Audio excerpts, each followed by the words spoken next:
Hi, so this is the qualitative and quantitative determinations using Ftir spectroscopy. In today's experiment we're going to use this instrument here. We're going to do two parts to the experiment. The first one is qualitative analysis, where we're going to analyse a polystyrene film to calibrate the instrument to make sure it's reading the right wavelengths. And then in the second part of the experiment you're going to use an ATR crystal, which you can see over here, and we're going to determine the amount of ethanol and water in a particular sample that you're going to prepare. And then make up your standards. The experiment is composed of two parts. The first part is the qualitative analysis. You're going to check the calibration of the instrument itself using a polystyrene film. That's going to be supplied to you, and I'll run through how you do that. And in the second part of the experiment, we're going to do quantitative analysis. We're going to determine the concentration of ethanol in a sample by using a calibration curve. Okay, so we'll get into that now, and I'll show you how to use the software and set the instrument up. So when you first come to use the instrument, what you'll find is that this is a single beam spectrometer. We actually have two infrared spectrometers in the department. This is a relatively old system, alright, but it's perfectly fine, it still works. It's running on the Windows XP, but don't let that put you off. Your samples go in here, okay, so if you actually look into this container, you'll actually see a sample holder here. Okay, now there's a little rocker switch here on the top of that, and I'm not sure if you can see that, but just make sure when you put your hand in front of it that you can actually see a little red laser dot on the actual sheet of paper. You can see it down there at the bottom. If you see a white light, switch this little rocker switch just in here. Okay, it's a little black rocker switch. Just push it over so it's pointing towards the front. You should see a little red laser dot. Okay, that's the very first thing you do. This is a holder accessories for tin films. We could analyze a variety of different samples using a pillory film technique, and I'll run through that as well with you. Okay, so to use the software, double click on this spectrum icon here in the middle. This may already be open when you come on to use the instrument. Just click OK, and it'll bring up this background. What I want you to do is run a background scan first. Now we're going to run a polystyrene film, and we're actually going to check the effect of changing the resolution on a polystyrene film. So what we're actually going to do is run the sample. First thing we do is click Instrument up here at the top, Scan Background, the second drop down. It'll give you this window now in a second. Time to change, don't worry about that. So what you'll see is this window appear up here, and normally we scan from 4000 down to 600, so we're just going to change this 1000 wave numbers to 600 wave numbers. Okay, we're going to do 4 scans, and we're going to do the resolution fairly high at the start. We're actually going to put it up to 64. Okay, and we'll do a data interval of 1. Now that's adjustable, you can change what you need. Make sure it's in single beam mode, and just click, and we'll just type this background, keep it all clear, just click OK. And what it'll do is a new window will pop up, and you'll see the infrared spectrum of the background. And this is water vapor, this is carbon dioxide in the atmosphere, and this is your typical scan that you will see. Okay, so that background is stored automatically. Okay, so what I'm going to do now is run my standard. Now the standard that we're going to give you is one of these. Okay, it's a reference certified material. Okay, and when you open it up, you'll see this little blue holder, and it's got a little polystyrene film in the middle of it. We're actually going to take this and slide it into the spectrometer, so I'm going to show that to you now. So just slide it into the holder, to the black holder. It'll go down. If you see that white light, Ken, just push that little rocker switch, so you should see the little red laser dot on the sample. Close the lid, come back over, and in the software, click Instrument, Scan Sample. And what we're going to type in here at the top is polystyrene. In here, polystyrene.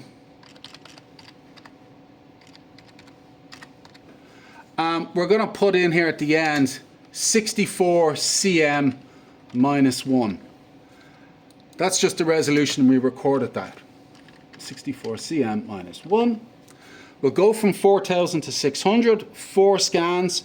We'll keep the resolution at 64, and we'll keep the units in percent transmittance. When you're doing qualitative analysis, make sure the units are in percent transmittance. When you're doing quantitative analysis in the second part of the experiment, we are going to change that to the absorbance mode.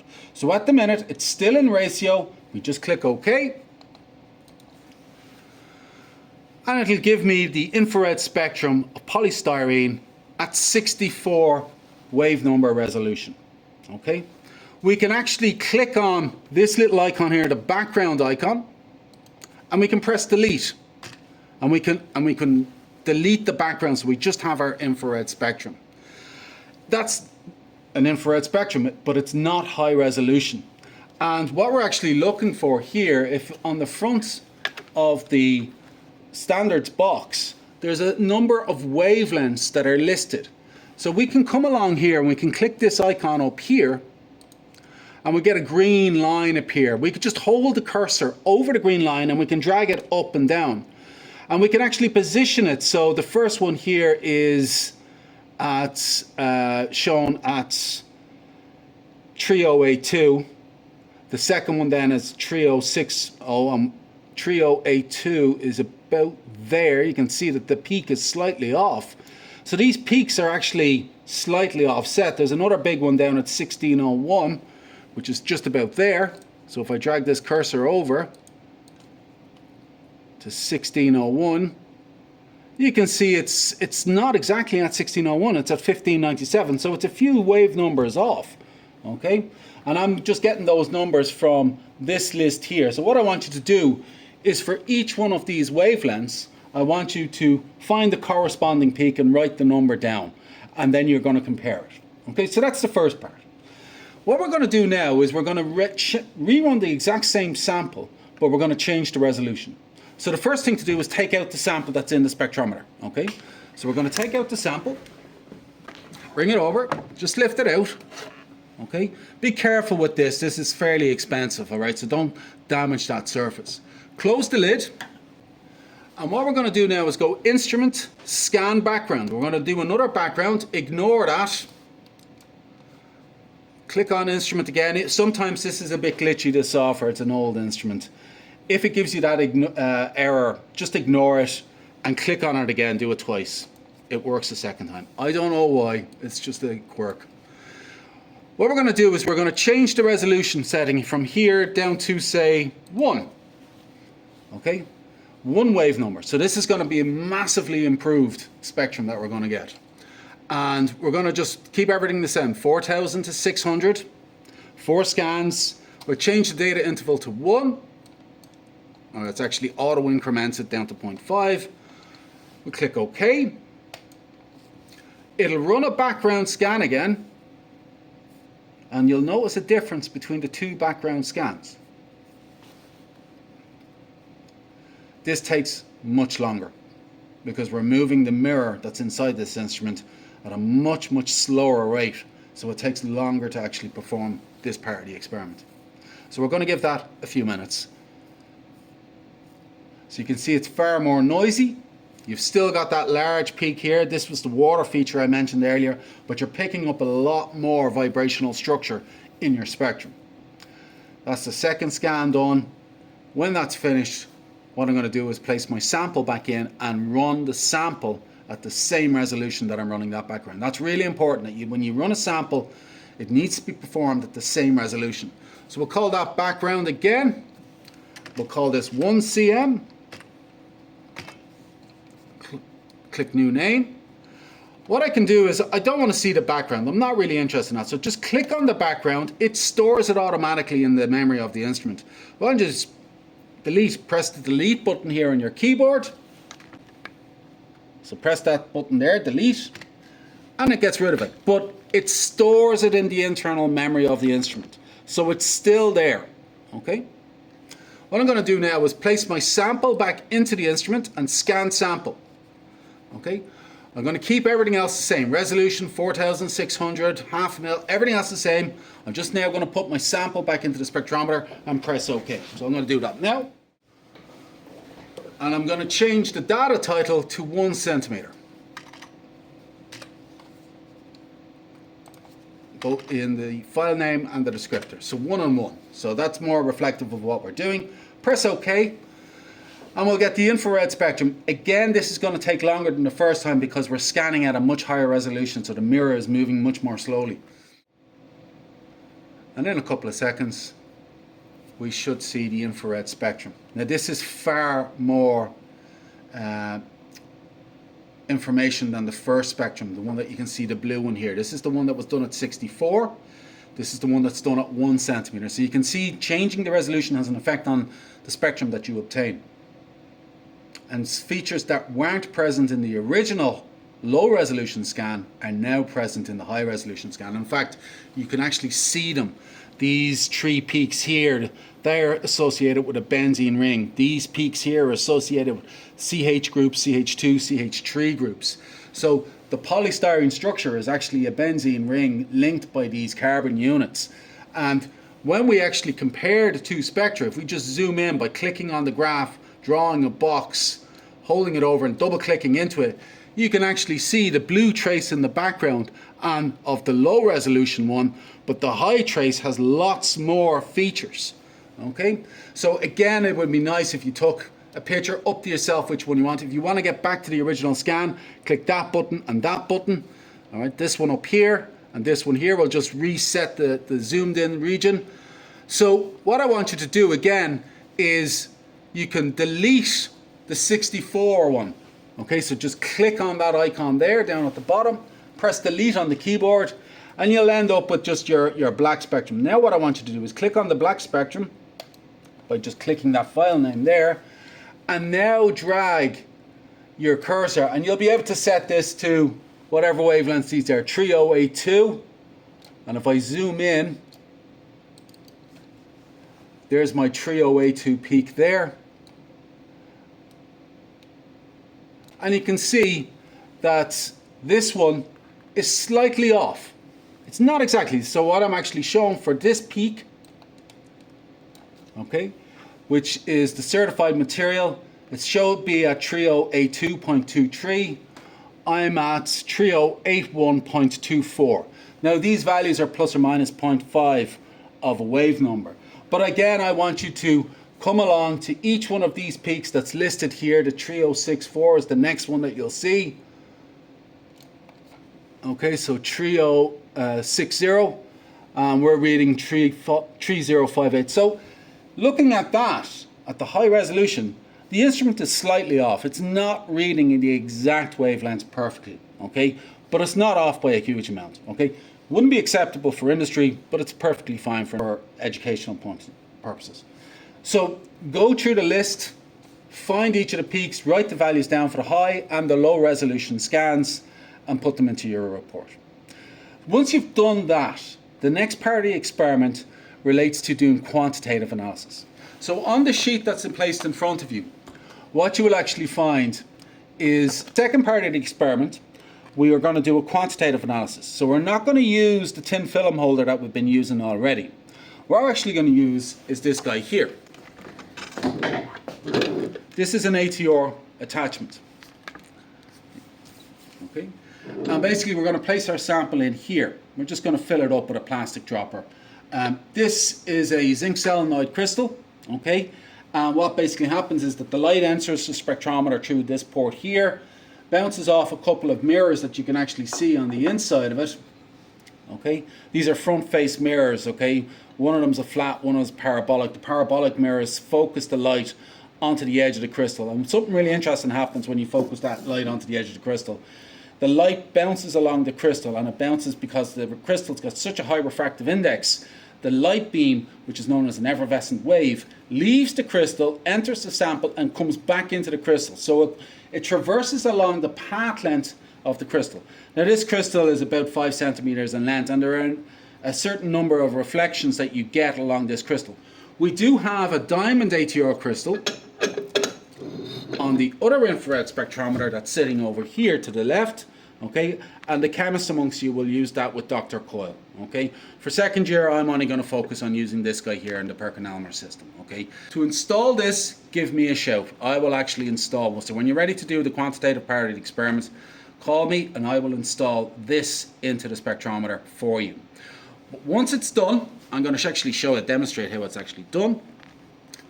So what I'm going to do is come over here, lift up the lid, take out my certified standard. I'm going to unscrew this attachment here. There's just a little grub screw that holds it in place. Remove that. Pull out the base plate. Just slides out. Get the ATR accessory and slide it in. And then place the ATR crystal with the little pins at the front. Now be very careful, don't drop this. This is fragile, all right? And we only have one, so don't break it or you'll upset me. Right, so we place it in. So that's it, it's ready to go to get my samples. Close the lid and run a background scan. And on the background scan, we're gonna pick a resolution that's fairly quick. We don't need massive resolution on this. Not when we're doing quantitative analysis. Qualitative analysis, we want high resolution. So we can delete that from the background. Go instrument, scan background. Again, if that signal comes up, just click ignore. Ignore it. I don't know why it does it. Click the instrument icon again. It won't be highlighted. Just click scan background. We're going to go from 4000 to 600, 4 scans, and we'll change the resolution up to say 4. Okay? It'll automatically change the interval. Click OK. It'll run a background scan of the ATR. Now the ATR crystal itself will be slightly different background because the ATR absorbs some wavelengths in the infrared from what you've seen previously, okay? Particularly up here. But again, this is your CO2 in the air, water vapor in the air. That looks perfect. Okay, just click OK. Again, I don't need that, so I just press delete on the keyboard to get rid of it. It stores it automatically. As long as I don't close that icon down here, the second X button, as long as that's never closed, it stores it in the internal memory. Okay, so press delete, it's already stored. Now I'm ready to run a sample. So the sample I'm going to use, I'm just going to use pure ethanol today, but you're going to make up your standards and you will start with the lowest concentration and work your way up through them. You'll do each one individually, okay? But for today's demonstration, I'm just going to use pure ethanol. I'm going to place a drop of it onto the crystal and then run it. So I'm going to do that now. Okay, so I've got my ATR crystal here. I've got a sample, just pure ethanol. Using a dropper, take up about 1 ml and just fill up the well. Don't overfill it, but make sure it's completely covered, okay? That's as much as you need. Close the lid down. Come over to the spectrometer. And when you're ready, click Instrument, Scan Sample. We'll change that first one there to whatever the standard is. I'm just going to type in ethanol 100%. Okay, and the same down here, ethanol 100. 4000 to 600, okay? 4 scans, resolution 4, we keep that the same as the previous. But here, I'm going to change the units from percent transmittance to absorbance, to A. If you're doing a concentration study, the Beer-Lambert law relates the concentration to the absorbance, okay? So it's important that you select that. Click, make sure it's in ratio and click OK. And what we'll see is the infrared spectrum, but it'll be upside down from the one that we've seen for the polystyrene. It'll go up. You'll see up peaks, okay? That's a water OH group there. That's a CH groups. We're interested in a few of these peaks. We're actually going to measure the height of a few of these peaks because they're going to change with the amount of ethanol or the amount of water that's in our sample. So again, I just click overwrite. The first peak I'm going to look at is the peaks at 1044, which is down here. So again, just grab the green icon, drag it over till it reads 1044. There it is. Sorry, need that. Around there. Okay, you'll see it down here at the bottom of the screen. You can zoom in, but I'm just going to hold it there. But I'm going to write that absorbance value down that appears. So it's 3.12. The next wavelength that you're going to measure is 1084, okay? Which is the next one up. And you can see it's at about 1088. But remember, this instrument is slightly off, so that's fine. So we'll measure this height, That's for the alcohol concentrations, okay? And we're going to plot the height of these peaks against the concentration that you've made up. But there are other peaks that we're also going to measure as well. And the other peak that we're going to measure is the 1640 peak,